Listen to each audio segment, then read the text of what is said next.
when you know what you offer is so much more than what you ask in return, then every action that you take in the process of selling to make people understand that is actually in the act of love. The biggest objection, it's not they don't believe in you or the company or the product. It's always, I don't believe I can do it. If there's any fears of rejection, it's just a question of volume.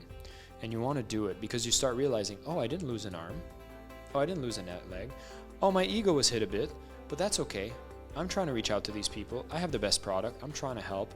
And then that at least tapers down. And that's just, I think that's it's a checkbox that you need to face. So then you can get a bit more comfortable with sales. So overcoming the fear of rejection, because that's something that I've experienced as well. And what you're saying is just taking more action, experiencing that more and more so it doesn't become a big fear. You can set a bold vision and it gives you at least a direction to go. But as you take the steps towards it, you might need to do course corrections, and that's okay too. But the fact is, by setting the bold vision and the steps you take in that direction, even if it's the wrong direction, you're still moving faster, learning more, and having so many more benefits from just having taken the time to set that bold vision. They came to me, and as I was working on my personal brand, they said, listen, what's the number one thing you can do to put your stick in the ground and say, what do you believe about? And it's the medium that will have the best way of reaching the most amount of people and give you the best credibility. They said, you should write a book. So oftentimes, I love the full open disclosure. Just be like, hey everyone, I'm about to sell you something. And if you want to pay attention, you'll see how valuable it is. And if you don't, tune off. But if you're still here, listen up. Welcome to another episode of the Aaron Darko Show. My name is Mr. Aaron Darko, and today's guest is Jason Marc Campbell. And Jason is an entrepreneur. He's a sales coach, a salesman, right? We're going to depict that in a second. And he's also an international speaker, author of this book in my hand right now called Selling with Love. And he's also the host of a podcast with the same name, Selling with Love. And Jason has worked with Mindvalley for 7 years, and now he's working on his own stuff with his book, his coaching clients, and also he's a sales and marketing strategist and speaks globally around the world. So Jason, thank you very much for coming on. Aaron, it's a pleasure to be here. Excited to share, excited to learn, and good to be with you. Awesome. So first of all, let's break it down. So for people that don't know about yourself, what's the backstory? Like, you worked for Mindvalley, which is one of the biggest companies in the personal development space. And how did that come about? Yeah. Well, I had a chance to work for Mindvalley for quite a long time. And from my lens, while I was there, I always recognized Mindvalley to be a sales organization. I mean, they're a publishing company, right? So one of the big things they do is they actually publish authors' materials. So for anybody that has an amazing message and they want to put it on a platform and reach millions of people, then Mindvalley ends up being a very powerful place that you can put your products there, get selected, and they do amazing marketing and sales. So I always identify Mindvalley as a sales organization, but because they're so value aligned, the culture, it's about like impacting lives, which I think are amazing values to have. I noticed that most of the people that work there, which were, millennials and younger, had this type of resistance to sales. It was like, no, we don't sell, like we do marketing, but we're not pushy. We're not like those salespeople. And especially in personal growth, and this I think represents in every industry, there's usually some bad apples within an industry that will sell maybe without the best of ethics and values, and most of us might have had a bad sales experience growing up as well. And so inside the organization, I noticed that most people were like, no, we don't do sales. We'd find different words. If someone was in a sales role, they'd be like, no, they're a launch manager, or we'd find some different type of language because sales just seem to have this baggage that comes with it. But the moment I joined the organization, I was like, I love sales. And everyone knew Jason is the sales guy.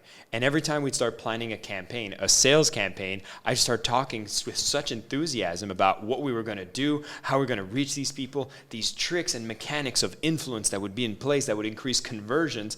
And I'd share them with such enthusiasm. People were like, who talks about sales that way? And to me, it's just like, I loved selling all this time. And so it's by no coincidence that my book ended up being Selling with Love, because what people fail to understand is it wasn't just about the money collected. Although I do love money, I think it's a beautiful thing, but I'd always had an understanding that money is just stored energy. And if you are collecting money, that means you're making an impact. That means you're providing value. And so if you can learn that you can be selling with love and you are making a positive difference in people's lives with a great product to the right people, then why wouldn't you sell?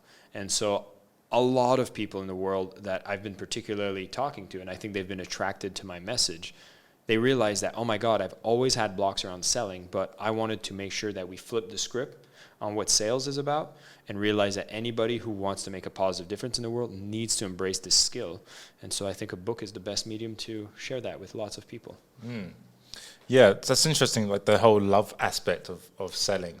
It's like, when did you discover that to be true for yourself? Like, oh, this is actually something that I love. Like, what was that moment that you had?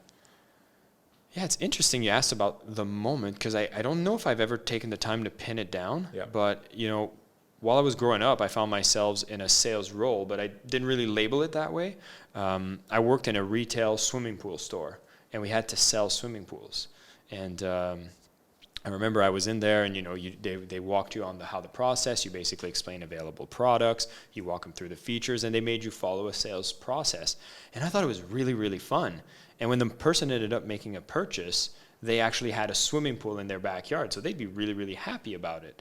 And I remember when I started doing this, it wasn't just about the sale. I got really excited about the entire process. I was like, I'm selling these pools, but I wonder how they actually install it, and how do we install it in a way that's different than any other choice they might make. And so I went on the installation crew, and then I went to install pools myself. I saw the level of care and precision they made on the installation, so that when I went back to the sales booth inside the retail store, I'd be like, hey, listen, I've actually went out, I've installed them myself. Here's the little things that we do to make sure it's a better job than any other place you can buy. And I was selling really well.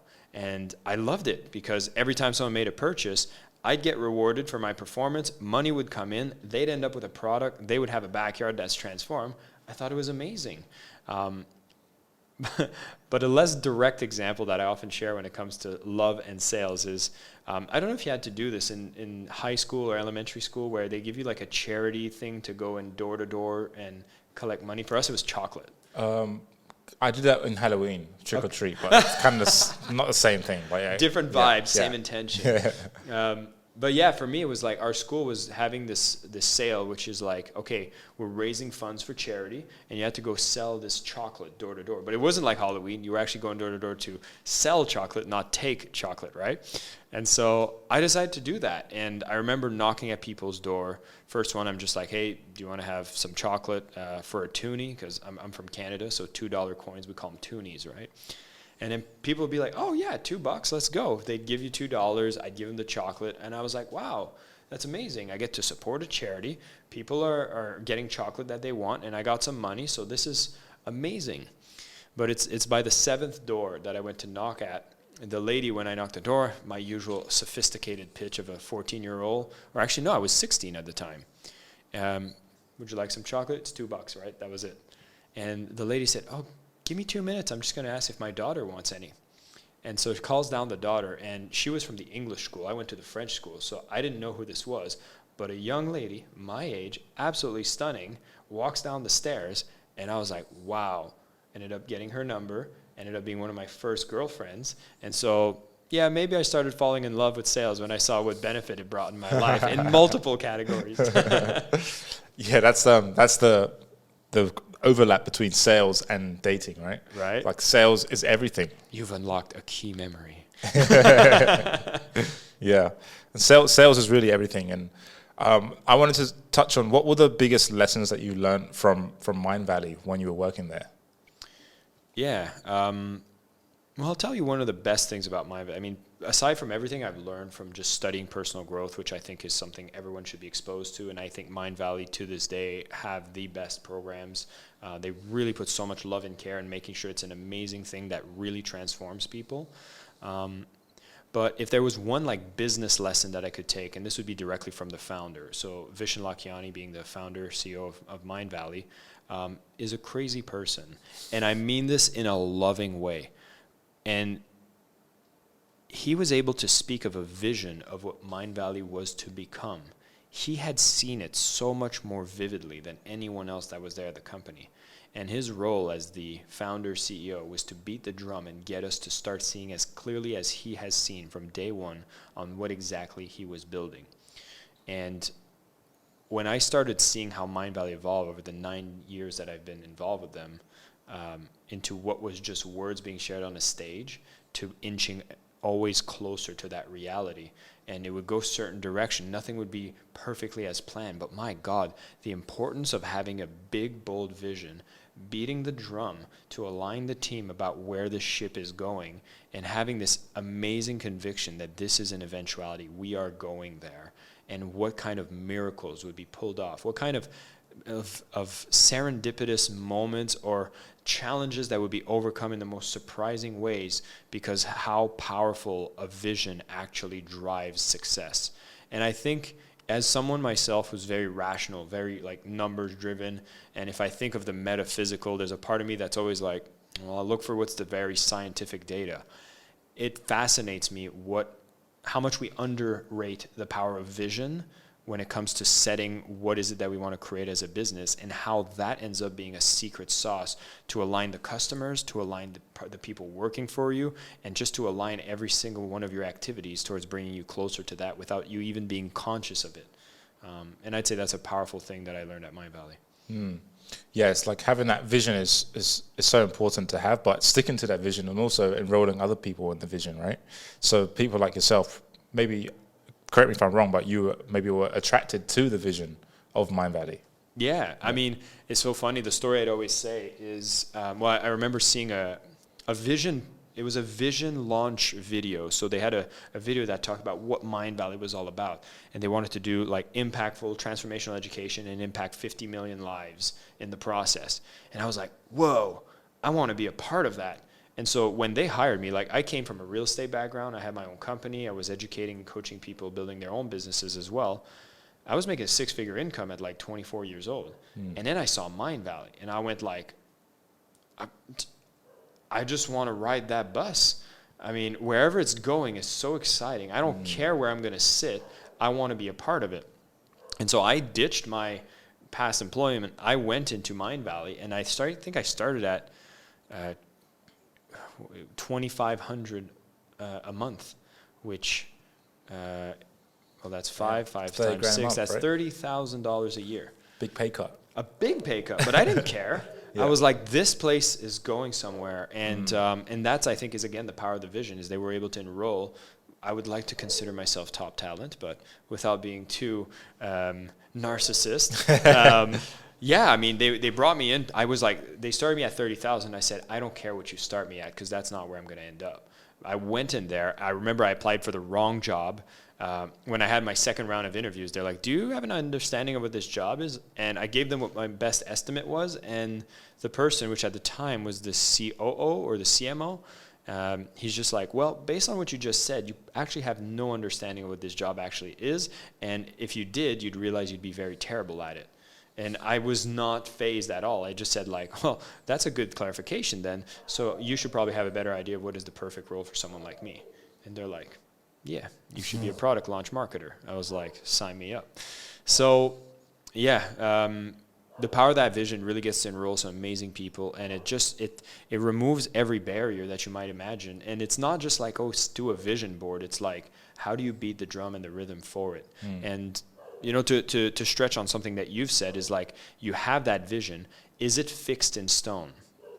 And my personal opinion is that it can move. I think you can set a bold vision, and it gives you at least a direction to go. But as you take the steps towards it, you might need to do course corrections, and that's okay too. But the fact is, by setting the bold vision and the steps you take in that direction, even if it's the wrong direction, you're still moving faster, learning more, and having so many more benefits from just having taken the time to set that bold vision. Absolutely. And so adding to that, so what's your vision with this book, Selling with Love? Yeah. Now, it was interesting because the creation of that book was through the process of my own vision, which I had very unclear at the time I was at Mindvalley. So I was an employee there, and I had a chance to give a talk around Selling with Love on an A-Fest stage. And the way that even happened was a series of just being prepared and having confidence that this message needed to be shared. I'll tell you, Aaron, there was a series of events that happened where it took 2 or 3 speakers to cancel, and for me to go to the team, because when I was at A-Fest, which was international speakers, the best of the best, VIP guests show up to this event, I was the AV guy. I was the guy that was working the sounds and miking up the speakers. And I remember going to the production team saying, listen, I have this talk about selling with love. I promise you, if you put me on that stage, it'll be the best talk and I'll blow everyone's mind. And they're like, aw, that's cute. But yeah, we'll keep it in mind. But it's A-Fest. You're not ready for a stage like that. I was like, all right, we'll see. And I acted as if I was prepared. And so suddenly, a speaker canceled. I went to them and I said, see, you're waiting for me. You should have me. They picked another speaker. That person got stopped at the border. And I forget if it was only 2 times or 3 times that they tried to find another speaker until the morning of, when the last speaker didn't make it. They're like, oh, well, we got a slot. And then Vishen came to me and he's just like, don't mess this up. That was my pep talk, right? And I went on stage and it was the best 20-minute talk of the event. Wow. And that kind of kicked it off. But when it comes to vision and goals, like when that happened, it was like, okay, there seems to be something around this personal brand, this essence of selling with love. People are resonating with it, so I feel like I need to nurture this idea.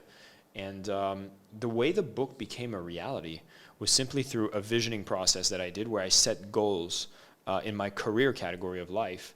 And I said, you know what? I need to develop my personal brand. And it was that fluffy. Like I didn't say like I need to write a book right from the moment. I didn't know. I just knew I needed to build a personal brand and I wanted to build something extraordinary, but I was very fluffy on what that was. And I feel oftentimes we feel like our vision's supposed to be crystal clear from the moment we set it, and if we don't, we are a failure. Yeah. And for me, I remember I set the most fluffy thing, just saying, you know what, I want to put some energy into making sure I have a personal brand. And it was only like 7 months after that I started noticing opportunities came for me to start a podcast alongside Mindvalley. They put me in positions where I would be more recognized and my personal brand would be featured. And that started coming towards me in a beautiful way because that was almost like an intention that I set. And then when somebody came to me, it was my good friends Colin and Gavin, incredible dudes.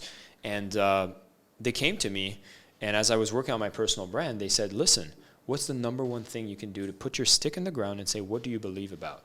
And it's the medium that will have the best way of reaching the most amount of people and give you the best credibility. They said, you should write a book. And I was like, that seems hard. I don't know if I have it in me. Is this something I'm even capable of? I never thought about it. But when I resonated with this idea and I went back to the vision of building a personal brand, I was like, well, what's the one thing? He's right. It's write a book. And so that was a 2.5-year process. But then the vision got a bit clearer. It was launch the book around selling with love, then build the personal brand around selling with love. And the more I started stepping towards what the vision needed to be and what it needed to be created so the brand would become better, the vision got clearer as I'm stepping towards it. And that's why I say, like, if the vision's fluffy, that sounds like you're at the first stage of a vision, and we shouldn't judge it when people come and they have a crystal clear vision. They've been walking that path a little bit more than you.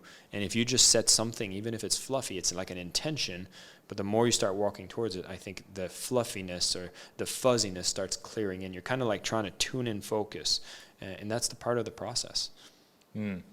Yeah, that's an interesting point you raised there about the vision being clearer as you take more action, because oftentimes for a lot of people it's hard to take the initial action because they think they need to have it clear from the get-go. If it's not clear from the get-go, then why am I going to take action towards it? Because it's not clear. Yeah. Well, as I mentioned, I worked in swimming pool retail, right? Yeah. What I've omitted is I also worked in swimming pool repair, and this will make sense, I promise. But one of the things that would happen if ever you wanted to start a pump for a swimming pool, and you'd basically have this pump, and it has this kind of chamber on it where all the water is, and then it just keeps it pumping, and that thing becomes filled with water, and the water just pumps. And if you've been in a swimming pool, you've probably noticed there's a jet where water shoots out, and then there's a place where the water gets sucked in, right? And that's what the continuous flow of water looks like. But when you do repair, you sometimes have to turn off the pump, or the very first time you connect the plumbing, there's actually no water in that chamber. So when you turn on the pump the first time, it makes a bunch of noise and no water flows. Absolutely none. And the machine's working, and it takes a long time. And then suddenly a little bit of water comes in, and then that water gets shot out. And then that creates a suction in the chamber that pulls more water in, that then gets shot out. And it starts this process that really accelerates, until suddenly a ton of water comes in, fills the chamber, pressure's maxed out. Now all that work that was happening with nothing moving has actually built up the ecosystem for it to start flowing. And that's a powerful analogy to how we usually get started in business, because it seems like, oh my God, I need to do content, but I have like 3 views on my YouTube. I started this podcast and it's just my sister, my brother, and my mom left me reviews. And like, by God, that's how you start. Now, I will say one caveat. There was a trick in the pools that we would take a bucket of water and we would just dump it in the chamber, close it quickly, and start it. And we'd call that priming the pump. And so I think for a lot of listeners to podcasts, these are ways that you can actually accelerate your success. You prime the pump with being mentored. You prime the pump with being educated, to learn from other people's mistakes. And that makes the process to find your groove much quicker than just trying to figure things out yourself. Yeah, priming the pump. But that's the consistent pressure that you're applying to prime the pump, right? Like you have to keep going. You can't stop. I think the function of the pump is you're doing the activities. That happens, and whether the flow will start happening sooner or later, it will happen, because if you don't give up, you'll eventually build the momentum, because you're constantly going to learn. But there are ways to make the process faster. There are shortcuts you can take, and that's what priming the pump is about. Is like, what are you investing in that will make your process faster to get the success you're looking for? Because the work will always be there, but you might, invest in like in my case, I invested 6 years of working with a company like Mindvalley to build up my brand, build up my audience, build up my relationships with people in the field, so that the moment I got out with the podcast, I had a primed pump. I had an existing listenership, and I was able to come out the gates without any of those initial struggles, because I was able to leverage where I worked before. And, we often bash on the 9 to 5, but I think there's so much leverage that can be obtained from places you worked for before you even go on your own. Absolutely. And yeah, you've definitely leveraged that, because you've interviewed more than 300 guests on your podcast, and these are not just any guests. These are like experts in their field, like high level guests that you've interviewed. And so I'm curious about your insights into selling, because I know I've watched your podcast and I see all the other guests share their insights. But I'm one of the reasons why you're on is because I want to get into how you view sales and how that can help people. Because I've enrolled in sales courses myself before, and I love this whole selling with love, because I think we align on that, because I don't want to be the pushy salesman, right? Like, I just want to have a genuine conversation and then have them take the action that's in their best interests, right? And so that's what this whole book is about, right? It's how you can do that in an authentic way. Yes and no. Okay.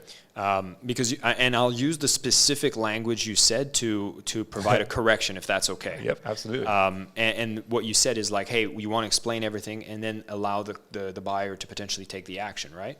And one of the things I speak a lot about in the process is the energy that you have in the sales process. I actually am an advocate for pushy sales. Oh, okay. And that means when you know what you offer is so much more than what you ask in return, then every action that you take in the process of selling to make people understand that is actually in the act of love. You have their best interests at heart. You failing to sell means that person doesn't get to have the transformation that made you want to have a conversation with this person in the first place. And what I do specifically in the book, I speak of different emotions you sell from. And there's one of them I call the rational sabotage. And that's the level just below love, because we're coming in with the best of intentions. And this is where you're like, you know what? I'm going to prepare all my material. I'm going to explain to the client. I'll have a consultative approach with him. I'll let him know what products are available. And then they'll be able to make a decision if they want to buy or not. And on paper, that seems so noble. But there's a little problem. And that problem is that in a world we are bombarded with decisions to make, what a buyer is looking for is someone they can trust, that can lead them and care enough for them to say, I understand you. I understand the situation you're in right now, and I know that this product is going to bring you to a better place. And I will lead you there with what I'm going to say, what I'm going to offer. And so the buyer doesn't want to make that decision. They want you to tell them what the right decision is, knowing that you have their best interests at heart. Does that make sense?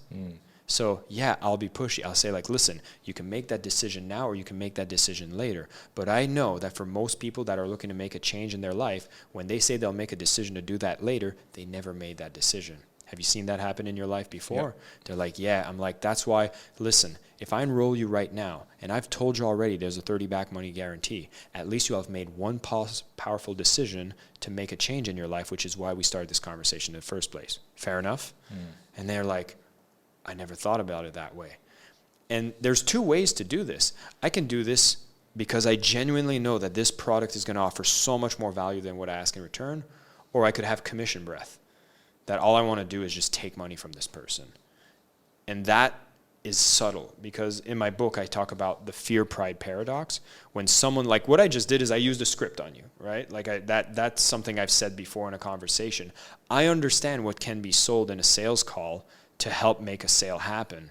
But if I don't care for the client, some people learn just the process of selling, but don't care or take responsibility for the sales they make. And that's a dangerous place to be. And my big goal in teaching this book is to make people that have ethics at the core of their business understand the process of selling, take responsibility for their clients, and use every technique that is amazingly existing to help people towards better decisions for themselves.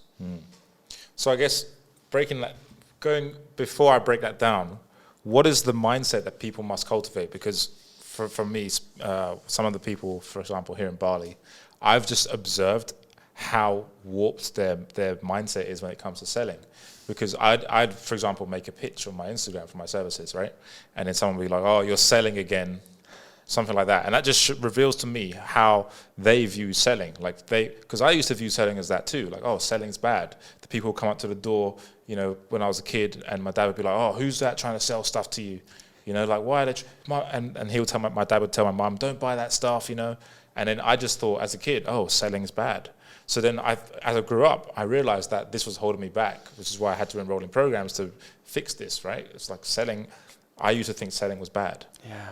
And so I think before we go into the strategies and stuff, that's the core mindset that needs to be addressed, right? Yeah. Yeah. I mean, it's so funny you say that, because, one of the first the first chapter of the book is why you hate sales. Yes. And I go into those stories. Yeah.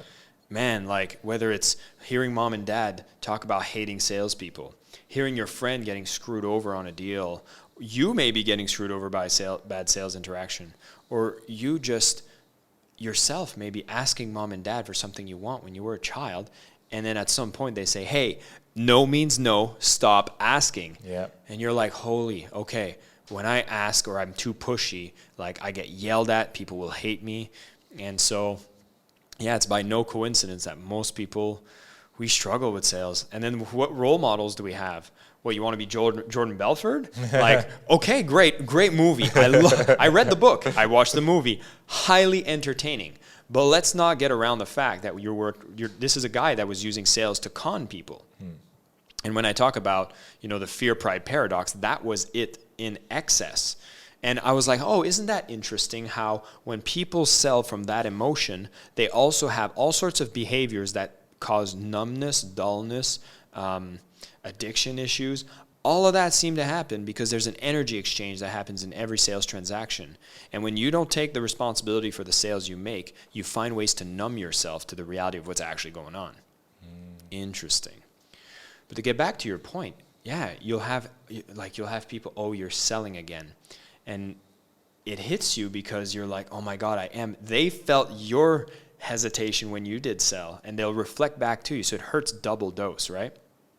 And so the attitude you have with sales needs to shift. And it's like, imagine starting every time you make a pitch, you just be like, hey everyone, super exciting. I have a pitch today, so listen up. It's like you declare it. So have you seen, what's that movie, 8 Mile? Yeah.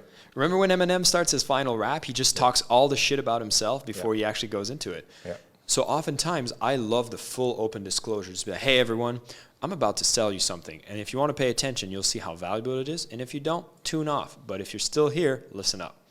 And so I love admitting my sale. And that makes me feel so much more comfortable when I get into it. Because it's like, I'm not trying to sneak a sale. And if I'm making a promotion, and I know deep in my heart that there are people that are going to listen to this, and those are the ones that might actually take action, which means they will shift their life. Because you do a lot of health work, right? Yeah. If they don't take action on their health, they're going to have some negative consequences. And so, my God, it's your duty and responsibility to get in their face and say, I've put something together that can help you. And that's the kind of mindset you need to work into.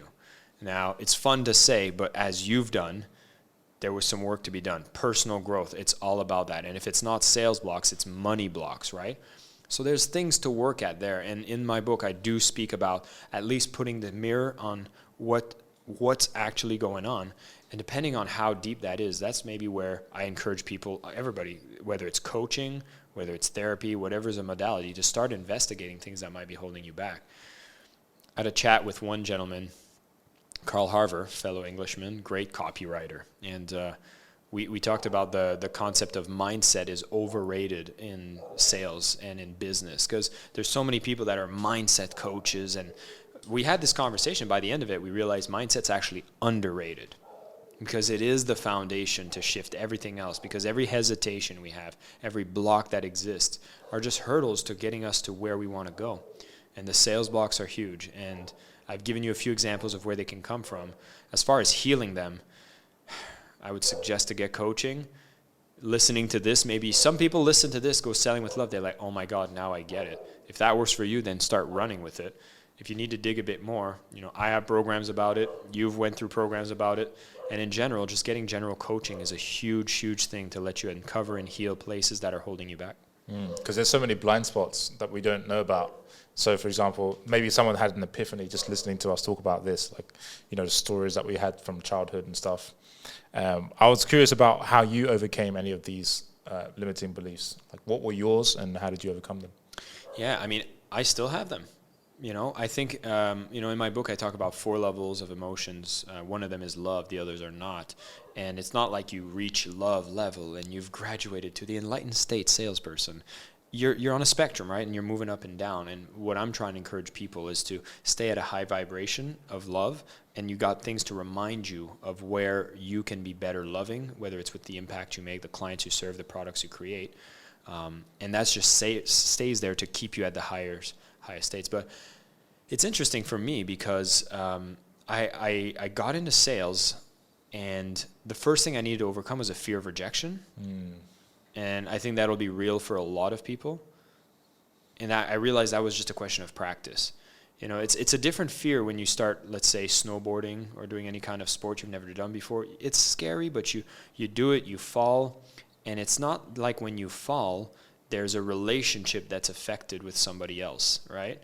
And in sales, if someone says no or you mess it up, you're talking to another human being, and there's this intense feeling of rejection that will feel from every no you get. And it feels insurmountable when you start. And I was lucky enough to find myself in this would have been my late teens. I got myself in a position where I was doing real estate sales. I was actually booking appointments for realtors. So this was telephone sales. If there's something beautiful about doing telephone sales, is you get to have a lot of interactions really quick. And again, I talk often about the powers, or the underrated powers of getting a job. Because you can practice on someone else's dime and develop yourself and get your learning done much faster when there's an inflow of leads.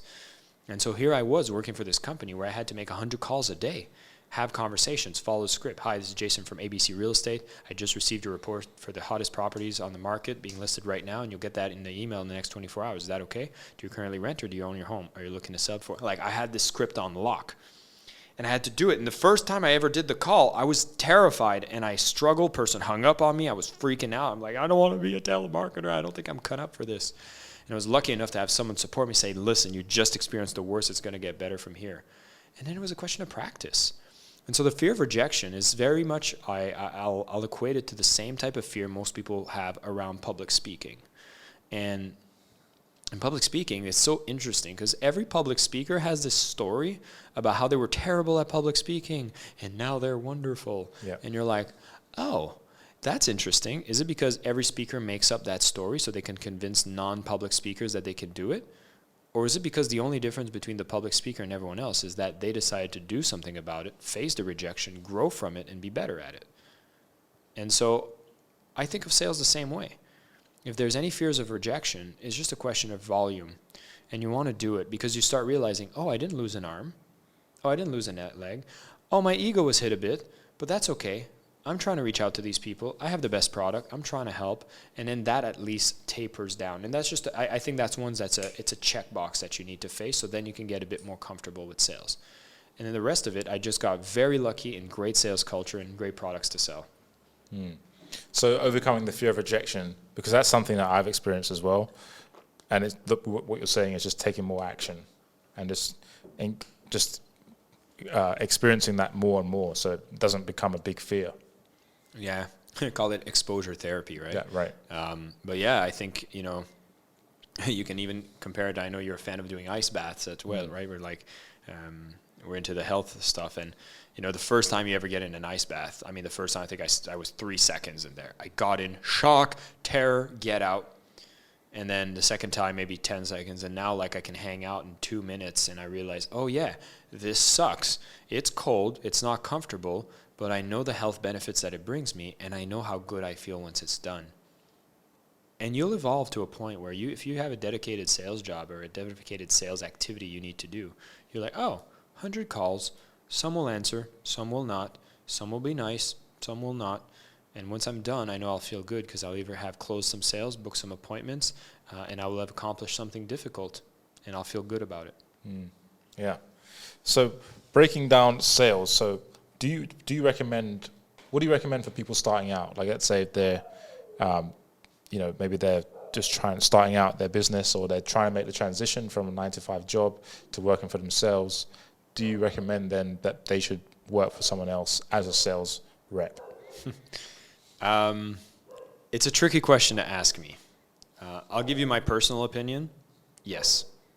I actually think the fastest way, the absolute fastest way, is you find an organization with an amazing product, see if you can get in a position to sell for them, and then get over that fear of rejection as fast as possible and see what it's like when you're doing sales of an amazing product where people are happy about buying and they have systems in place to support you in the sales.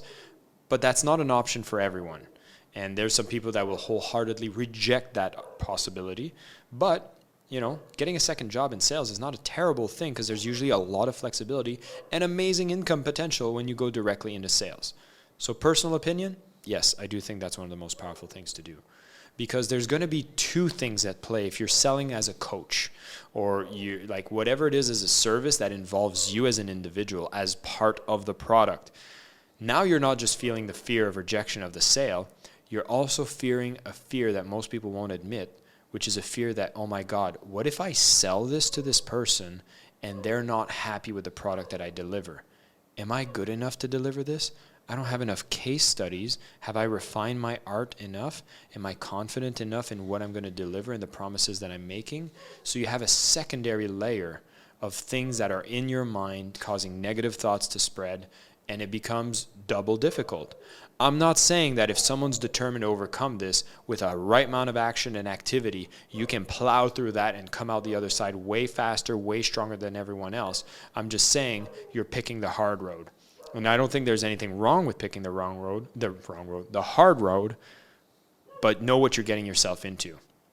And so if that is the path that somebody takes, you know, a lot of the programs that I put together are about getting people to overcome and get started the fastest possible. You know, if you pick up my book, you'll have some prescriptive stuff to do in there. I run a challenge as well that gets people through this stuff. But the biggest things I suggest for people is get clear on the difference you're making in people's lives, get clear on exactly specifically who you want to serve, and start having conversations with them.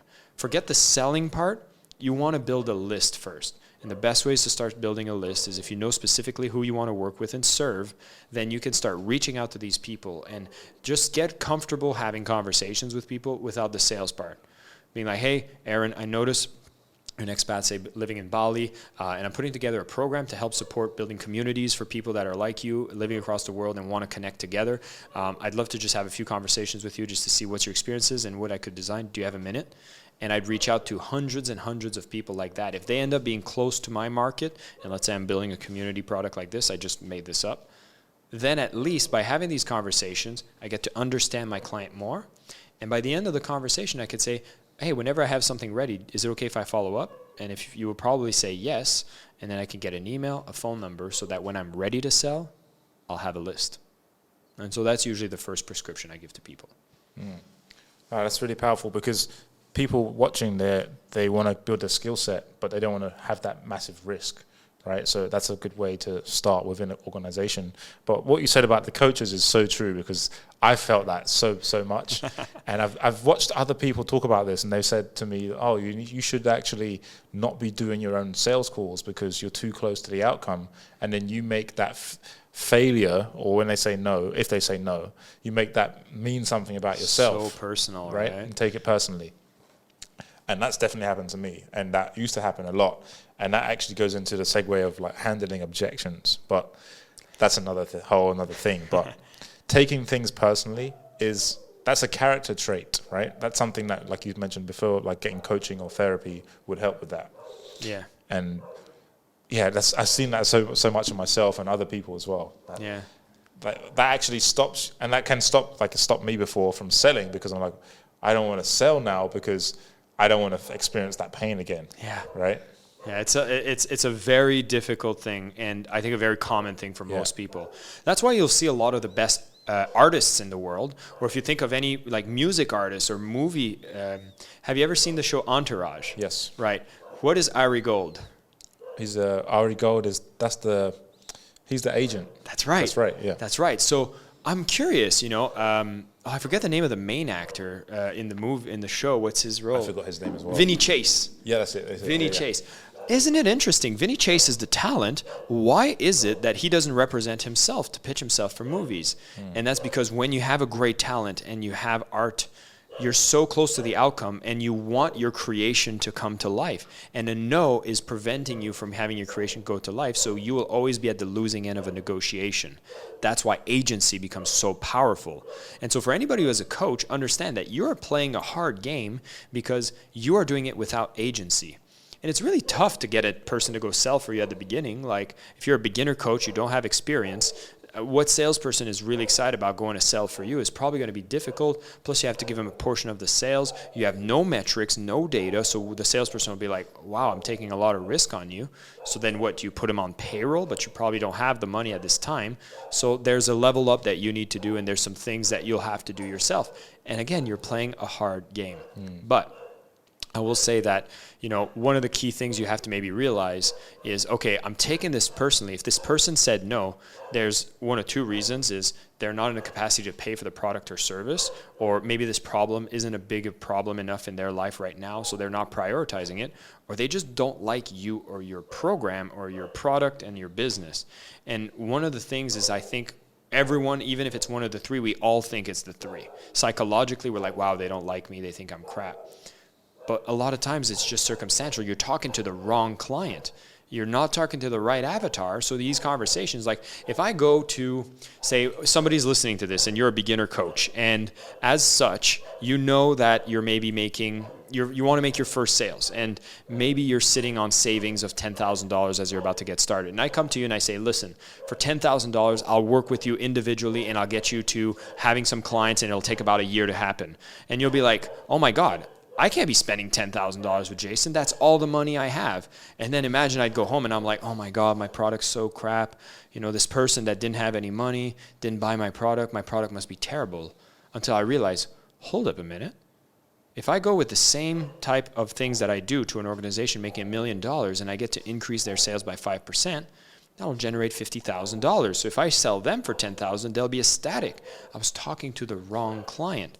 And that's a big distinction that people have to make, especially when coaches often try to help an avatar of a version of themselves before they knew the thing they do now.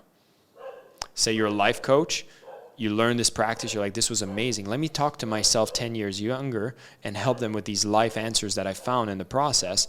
But me 10 years younger didn't have a penny and didn't think about investing in coaching. So then it becomes really difficult. So that's one thing. Make sure you're speaking to the right client and understand that a rejection there could be the wrong targeting. But the other one, this one's a little harsh, is maybe your product does suck. Yeah. Maybe you don't have the experience. And so go get it as fast as possible. Now, I'm always about energy exchange and saying that, money should be transacted. But if you can't even get somebody to pay you anything, then do anything. If you're like, if only I had 3 case studies, then that becomes your number one priority. Find 3 friends, 3 randoms, 3 individuals, go anywhere to find 3 people. Say, listen, I got this $1,000 experience that I want to get people through, but I think you'd be an incredible candidate to start with. I won't charge you a penny because I want to hear your story of transformation. This will help you and it'll help me, and I want to get started. Like, this is your number one priority for the month. Go get that done. See their transformation. Oh, look, I'm a bit better now. Like, now you need to pay for your training, and you get to pay for your training by maybe offering your product for free. And I know a lot of people are like, never give it away for free. To me, is get your art out as soon as possible, as much as possible, to get over that block and start refining your product.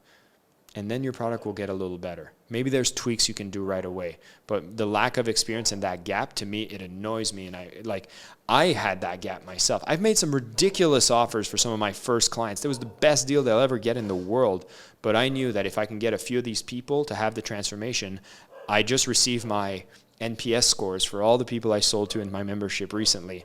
And I had self-doubts about myself, even to this day.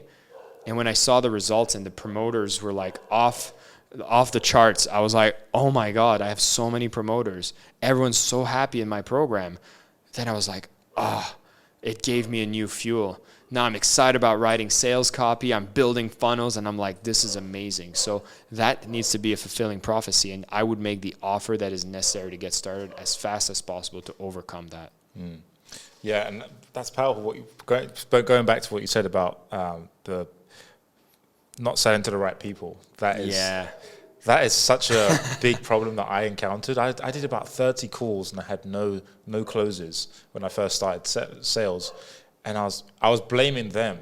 I was like, these motherfuckers. I was just like, explicit notice.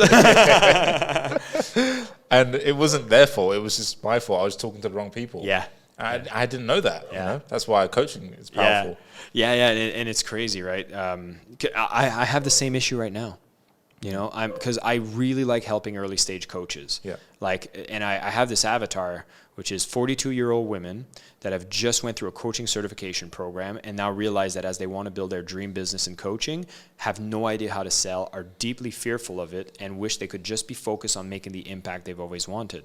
And so if I know that's how I'm serving, and I get to create amazing products that serves them amazingly, but at the same time, it's difficult for me to extract value for what I'm offering to them, because I'll charge like $2,000, and for some of them, it actually is pretty difficult to pay it.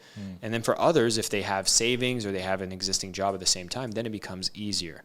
But I was like, my God, I have this kind of unique genius that I can really help sales team. And as much as I love helping these people, I was spending so much time trying to help them for an amount of money that actually wasn't scaling the business to the speed that I want to scale. And this is a realization I'm having now, to be honest. So one of the actions I'm taking, which is a bit further down the business line, is, well, how do I keep putting everything I'm doing with them on autopilot so it serves itself and I still get to give a ton of value for them? And then I get to go focus on the high value places I can really help. And to me, I'm getting really excited about taking what I teach around selling with love and help sales cultures embrace selling with love, which isn't about caring so much that you're not going to push the sale, is pushing the sale every time you know that what you offer is so much more than what you ask in return, that your conversion rates goes up, and every conversation you have ends up increasing your brand affinity. Because one of the key things I love in my principles is, if I'm having a sales conversation with someone and they don't buy, they need to be in a better place after our conversation, even if they didn't buy. And when you go with that mindset, your brand goes up every conversation. Yeah, that is a huge point you just raised there, because that's like a mindset shift. That's a subtle shift, but it's huge impact, because now you're viewing sales in a different way, right? Yeah. Now you're like, oh, you're looking forward, like you said, with love. So you're looking forward to this instead of, for the first call I ever did, I called the guy and it was ringing, and I was just praying to myself that he didn't answer the phone. Please don't pick up the damn phone, because I'm so terrified, right? So common, Aaron. Yeah. Like, we all I went through this. Like, I remember I was in a calling center, And I was praying sometimes for them not to answer. Isn't that weird? But our mind plays weird tricks. That's why the mindset piece is crazy important. Because if I told you, Aaron, I have 100 people that every one of them that you're going to talk to, they're going to leave in a better place because they've had a conversation with you. And if a few of them end up buying, well, hooray for everyone. You'd be like, let's go. And the first person you end up talking to, they're like, Aaron, I really appreciate the conversation. I can't buy right now, but I might be looking to buy later. And you just finish the call saying, well, let me to ask you this. Was this worth your time having this conversation? They're like, yes. You're like, my job is done, and I look forward to talking to you again. Then you're building a list of raving fans. That's crazy powerful. And so I think that's one of the mindsets you could adopt to take away the pressure. And I'll go on a little tangent, but it is true. And I'm going to quiz you. Your grades in school, were you an A student? No, I was a C or B student. CB? It's actually to your advantage. The people that struggle the most with sales were A students. And I realized that as an A student, you're measuring your success in percentage. 80% or more is success. In sales, your best percentage might be 30, 40%, which is a failure. And so if you're an A student and you're getting into sales, it's the most dreaded activity because even if you're at your best, you're still a failure compared to the measures that you're used to for success. So you have to calibrate that. But even as a BC, you're still in the failure rates regardless. And in sales, you have to change that mindset, realizing every conversation, the person is left better off because we talked. Now you pick up the phone. And there's a few things you could say, and it depends on your culture you have around sales. But one of the best things I love doing when I'm on a sales calls is I say, Aaron, we're about to have 30 minutes together, and my job is to make sure you have at least one breakthrough. And if you like what we had and you're interested to work more together, I'll tell you more details on how to be a part of the membership. Fair enough? They're like, yeah. I'll tell them it's a sales call from the beginning. And that there's no elephant in the room. There's no bait and switch or trickiness at the end because there's that awkward moment where you have to switch to sales mode after a consultative session, right? That first call. If you just put it out there right from the beginning and you tell them, my intention is to make sure there's a breakthrough or there's some awareness that's developed in this session, and if by the end of it you'd like to work more together, of course I have an amazing program we can discuss at the end. Is that fair? People will be like, yeah. Now, not only are your shoulders down, but the buyer's shoulders go down too. And now they're just more receptive to the experience. They don't feel the anxiety. When is he going to switch to sales? And I find that always funny. I have some of my calls, it's like I'll have a 30-minute conversation. I realize this person's highly unqualified, but I'll pour my heart out. I'll help them as much as possible. And at the end, I'll be like, I'd give you an invitation, but I don't know if it's right for you. And they're like, yeah. And then they start making excuses for not buying before I even make an offer. And I'm like, I haven't made an offer. Why are you all nervous all of a sudden? And I can see the blocks they have around buying and selling because they usually go together. What do you mean that they usually go together? Well, if you're someone that dreads getting on a call with someone else because you're like, oh, if I get on this call, like this initial consultation call, they're just going to sell me something. That's also reflected in how you would do anything to sell would actually be held back because you'll be, oh my God, I'm just like those other sales calls and I don't want to be like them. And so the way you buy often reflects the ways that you'll approach sales as well. And like, do you walk into a retail store and don't talk to me and like you're afraid of any sales rep that's in there? Often we are, and that's not your fault because a lot of those people are very undertrained sales individuals. But yeah, your general attitude around a sales process, like do you understand that when someone approaches you, maybe they have your best interests at heart. Maybe they're trying to help you. And when you start seeing that in people and realizing that, oh, you know what, that sales experience was nice, then you can be open to the possibility that when I do a sales experience, I can be nice too. Yeah, because how you sell, how you buy. Yeah, I've heard that before, and that's I'm always reminded of that, you know, because if I don't, for example, let's say if I get on a sales call and I don't buy, and I give all these excuses, and then I go to do a sales call, and then they give me all these excuses. That's just a mirror, right? Yeah, it's just a mirror. Exactly. Yeah. You know what? I'm a sucker for salespeople. Like, if I get a good salesperson, they will get me. Like, I remember going to an Apple are amazing at selling. I walked into that store, dudes chill, giving me features. Every time I walk in an Apple store, I start talking about the premium pro model, and they always downsell me on something. They're always downselling me. They're just like, bro, you have iCloud. You don't need the 512 gigabytes. You can just get the 64, save $200, put that in the iCloud, and then you'll never have a space issue. And I'm like, you just downselled me, so now I want to buy everything you tell me, so I'll buy the case. Like, So, and then I feel that sales interaction, and I bring it in my energy when I go to sell, and I'm like, there's so many amazing people that sell amazingly, but we don't pay attention to it. And it's also the attempt. So for me, like the salespeople, when they make the attempt to sell me stuff, I actually appreciate it. Do you appreciate it when they sell you stuff? Like, you're like, oh, I appreciate that. I appreciate you like trying to sell me or more stuff. Yeah. I mean, I'm always going to be a lover for the sales process. What I'm most annoyed by is when they don't sell or where they're just putting roadblocks into the purchase process. And so I had an experience with an airline that was saying customer service is our number one priority. And like the whole way that they approached the situation was awful, and like no appreciation for like customer loyalty, not any flexibility, not trying to work out the issue with me. Because as a salesperson, we often forget that our number one duty is actually to be problem solvers.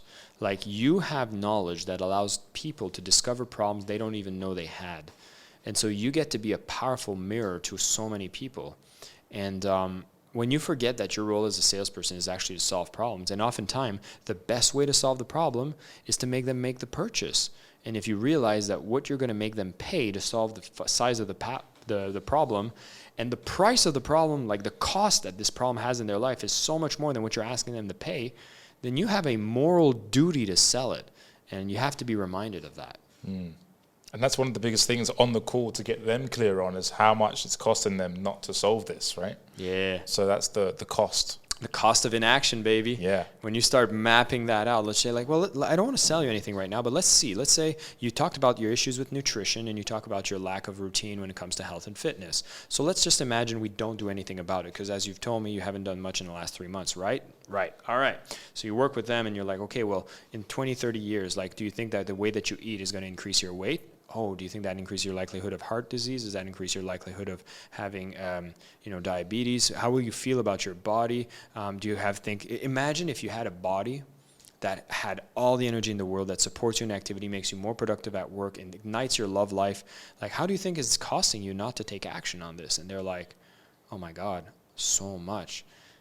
So what I'm suggesting is actually taking an action that's different than the path that you're on, because it doesn't seem like you want to go where you're currently going. And what I want to bring you towards is something so much better. And that's why it's going to cost this much.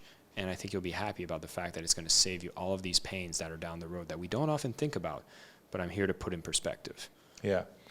So as you said that's also what I do as well. Fantastic. And what I've realized doing sales calls is the biggest objection is it's not they don't believe in you or the company or the product. It's always the biggest core one. I'm not sure if you feel the same way, but it's I don't believe I can do it, right?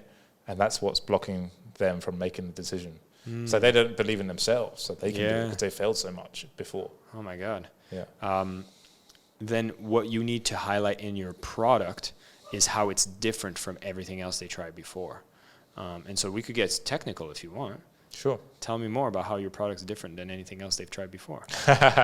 Well, for me, for what I do is I get to the root of their problems, which they're not even aware of, because otherwise they wouldn't have the problem, right? Yeah. Yeah. So I get to the root of why all of the things they've tried didn't work. Yeah. And it's not because of the external things, it's because of their beliefs about the thing. Right? So get them to basically go into their beliefs, uncover them, become aware of them, and then replace them with new empowering beliefs. Fantastic. Yeah. So, and what are the typical things that a client would have tried before? Keto, vegan, P90X, all this stuff. Fantastic. So in your situation, and you have case studies of people that have had great transformation, right? This is where social proof ends up being the number one converter. So you need stories, and you need to show them how this is going to be different than anything else they had before, and show how much you understand them. So this is probably already part of, would you want me to attempt on how? Go for it. Yeah. So I would just say, like, listen, Aaron, for a lot of people I talk to, the story is very similar. And I don't know if this relates to you, but you've tried the keto and you heard about it, but didn't stick to it. It kind of backfired on you. You went vegan, but maybe ate too many carbs, and then you realize this is not working well for you. You might try the fitness programs like P90X, but it collected more dust and you lost weight. And then, you're starting to realize that, oh my God, there must be something wrong with me, and there's probably no ways I can change this. Is that seem close to what's going on? They're like, yeah. You're like, this is why I put my program together. It's actually for people just like you. Because if you think of Tom, like I had this client, Tom, same situation as you. They had tried everything. And what we realized is we had to work on the root of the issue. And most people forget that. And this is why my entire program is based on this. So if you get started with me, you'll realize this is different than everything else you've tried. We're actually going to go work on the root, because everyone knows nutrition and fitness are going to be the keys. But the reasons you're not doing it is because we have to work on the beliefs. And if we get started right away, I promise you that within the next 4 weeks, you'll start realizing that you've changed as a person, and you're going to be the kind of person that will stick to what we're going to put together, and you will get the different results. So those would be the ways that I would probably script it. That's good. And on top of that, I would make sure that there are risk reversal policies in place, particularly if you if you're confident about your product. Like, when would be the first time they'd start realizing a result? 3 weeks. 3 weeks? Usually 3 to 4 weeks, yeah. Like, that's actually really nice. I think in part of your script, do you have any kind of money back policy? Yeah, I do double your money back guarantee now. Boom. Yeah. There you go. Well, then that's fantastic. Yeah.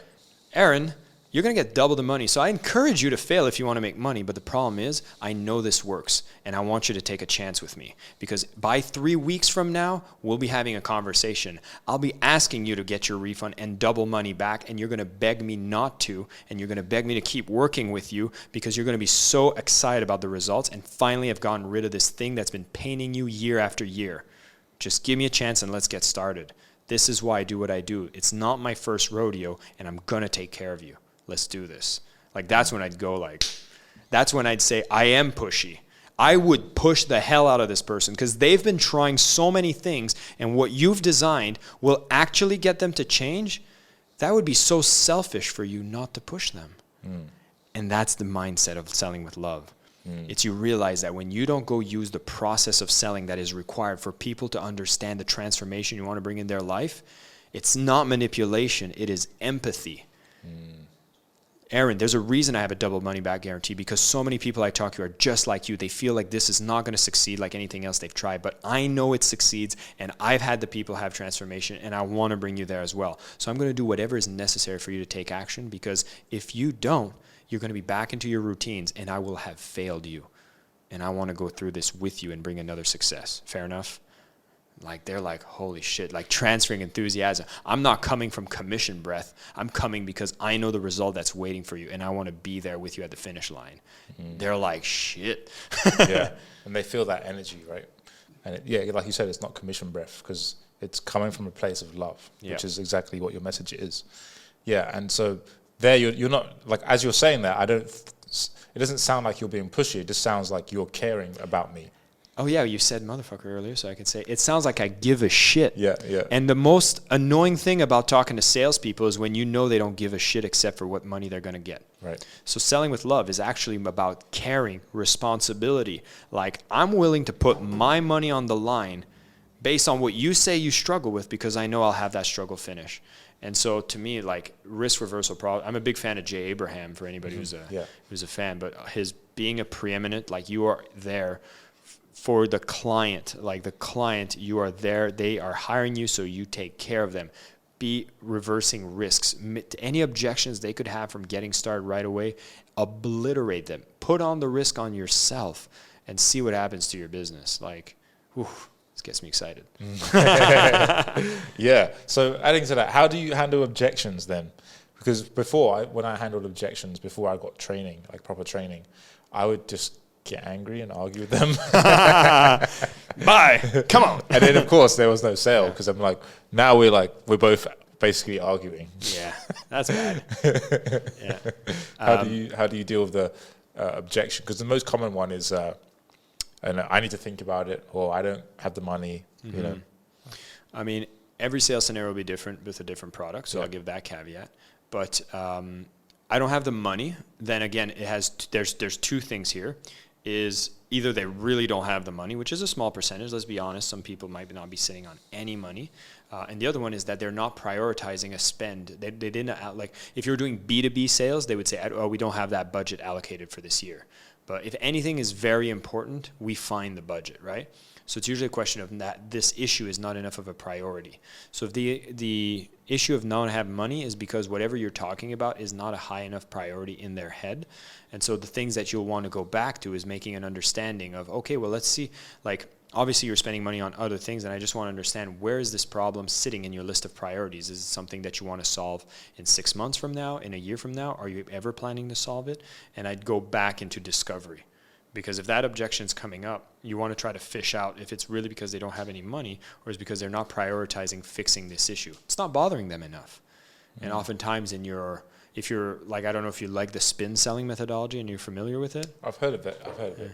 And spin, very simply, is just like understand their situation, define what the problem is, and then really define what is the implication of this problem existing in their life.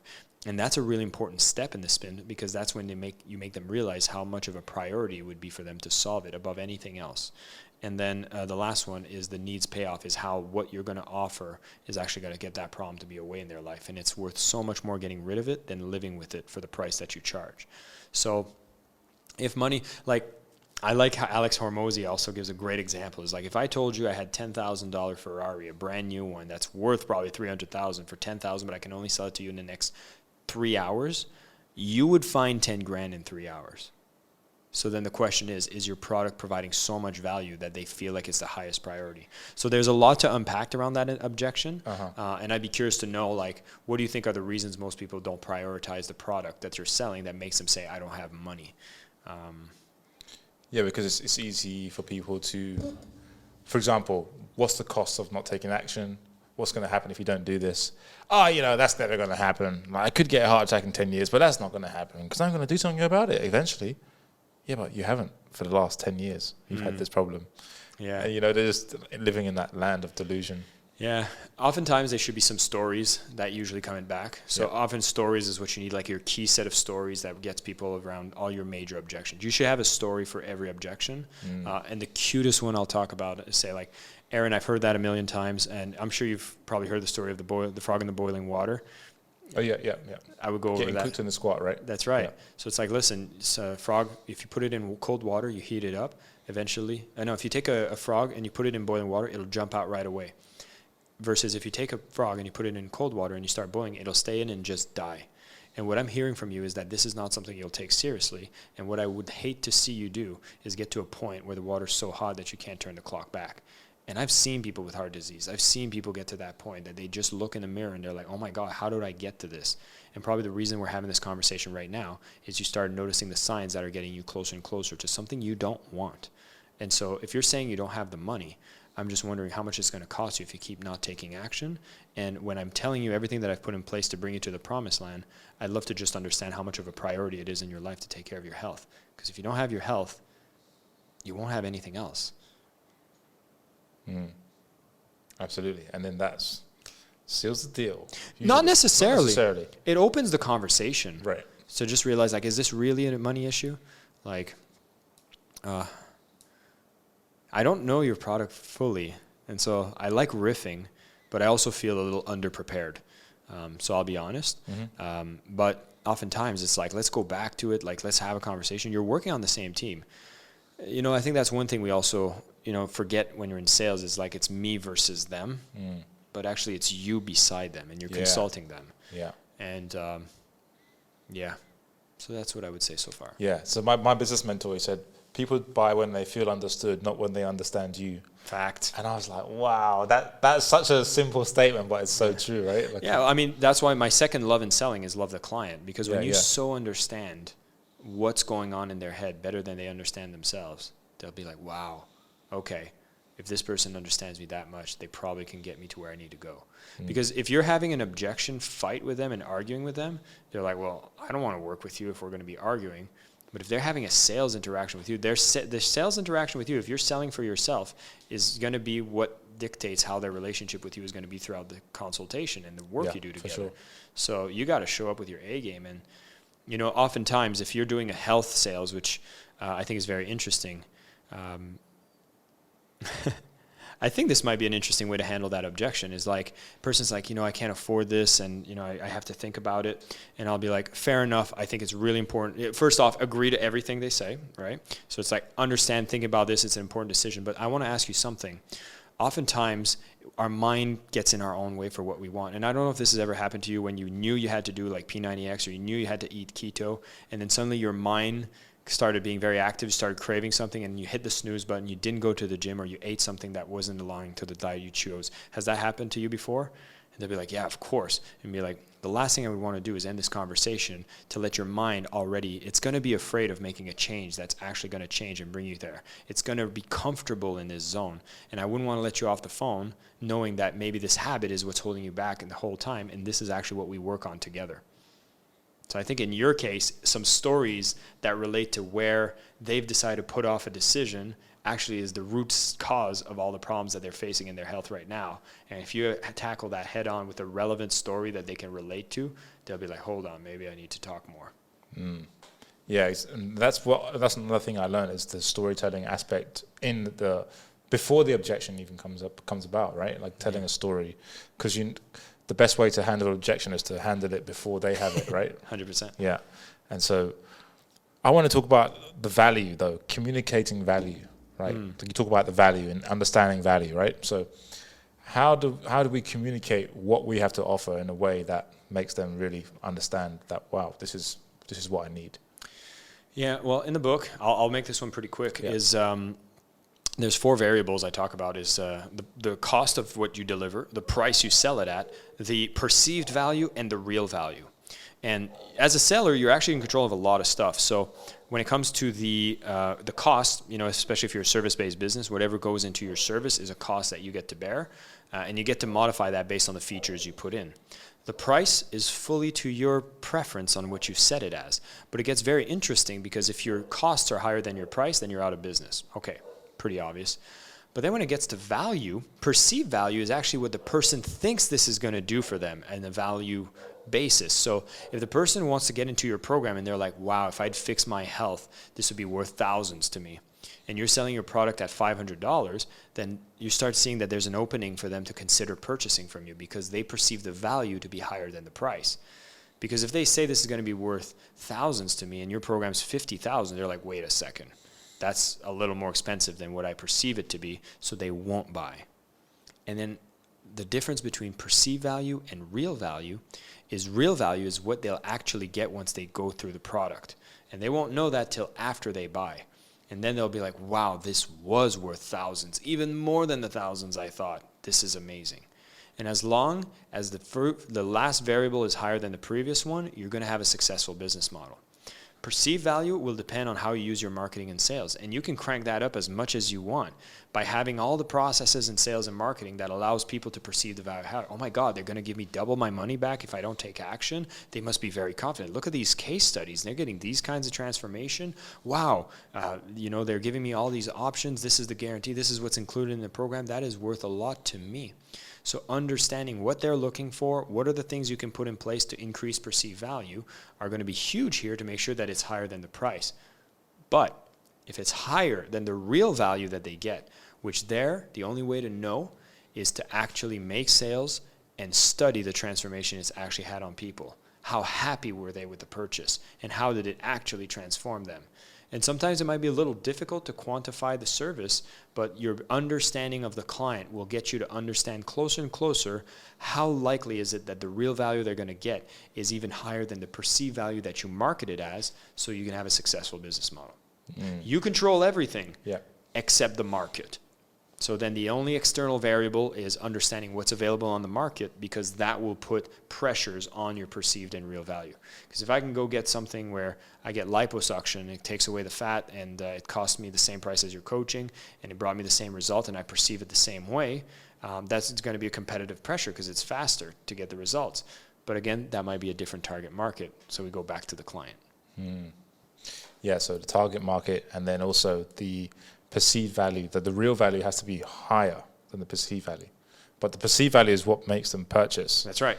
But then the real value has to be high, otherwise they'll refund or whatever. They'll refund, they'll be disappointed, you'll get negative reviews. Yeah. And so Yeah, make the product awesome, price it right, get to know the client, and the more you focus on knowing the client and exactly the transformation they'll get, then you're going to see that the business starts taking care of itself. And that's the key thing. Understand the client so well that what product you create actually makes the impact they're looking for. Yeah, yeah, and that just takes time to understand them and empathy to put yourself in their shoes, right? Yep. Yeah. So I know we have to wrap it up here, but is there anything else that you want to share? We've covered a lot of topics on this episode, so. Yeah, I mean, this was a fantastic conversation. Yeah. I think we took it in really fun directions. And I'll just say for anybody tuning in, like, again, the definition I give is selling is an energy exchange between conscious beings. And when you know what you offer is so much more than what you ask in return, that's when the emotion of love is felt by both you and the buyer. They say be enthusiastic when you sell. There's nothing more enthusiastic than someone that's coming from an energy of love. They'll feel it. You'll have less resistance to selling. They'll have less resistance to buying. And as long as you're clear on the difference you make with the impact, the client that you serve by knowing who they are specifically, the product you build that actually helps them out, then go use all the processes in selling that exist so that you don't manipulate, but rather empathize on trying to solve their problem. And the last love of selling, I know we didn't talk much about it, although we talked pretty much exclusively about it throughout the session, is self-love. And that's where you overcome the fear of rejection, get the coaching, get the support, invest in ways you can prime your own pump for success, because it's hard and it's tough at the beginning. But as long as you keep working at it and you get the right support as you need, you'll be on your way to having more success, more case studies, more comfort in selling, and then you'll have a beautiful business you'll be proud of. Awesome. Well, thanks, Jason, for coming on. And where can they find out more about you? Yeah, well, I mean, the book's available on all major stores. Selling with Love, sellingwithlove.com. You can find more about my own podcast. Jason Marc Campbell is my website, tags on Instagram, LinkedIn, and I love connecting to anybody. So if you've heard from me on this podcast, come connect with me on Instagram. I'd love to hear what is the most impactful part. And I have a $500 challenge that I'd love to give away for free for anybody who reaches out to me. Awesome. So if anybody reaches out to me, just say you heard me on this podcast, and I'll have a $500 product that I usually sell. I'll give it to you for absolutely free. Just reach out, tell me something you loved, and you'll get some freebies. Awesome. All right. Well, thanks, Jason, for coming on, and we'll speak to you in the next one.